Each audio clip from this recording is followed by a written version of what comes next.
बिस्मिल्लाहिर्रहमानिर्रहीम। अस्सलाम वालेकुम। सऊदी वज़ारत सेहत का कहना है कि इतवार 10 अक्टूबर को कोरोना वायरस के हवाले से हफ्तावार प्रेस कॉन्फ्रेंस का इनेकाद किया गया है। वैक्सीनेशन के पाबंदी के हवाले से डेडलाइन ख़त्म होने के हवाले से भी अहम नुकात बयान किए जाएंगे।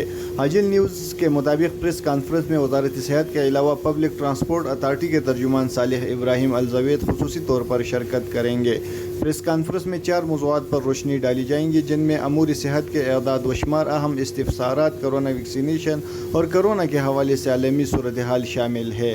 ट्रांसपोर्ट अथॉरिटी के तर्जुमान की जानिब से इतवार से 2 वैक्सीन न लगाने वालों के हवाले से अहम मालूमात पेश की जाएंगी। वाज़ेह रहे, वज़ारत दाखिला ने मुमलिकत के तमाम रीजन में कोरोना वैक्सीन के दोनों खुराकें लगवाने की ज़रूरी करार दिया है।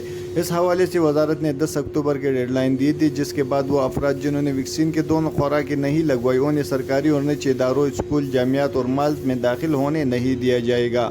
अलावा इसके ऐसे अफराद जिनके तवक्कुल न पर स्टेटस अमायुन नहीं होगा उन्हें पब्लिक ट्रांसपोर्ट भी इस्तेमाल करने की इजाज़त नहीं होगी और इसके अलावा फ़िज़ाई सर्विस भी इस्तेमाल नहीं कर सकेगी।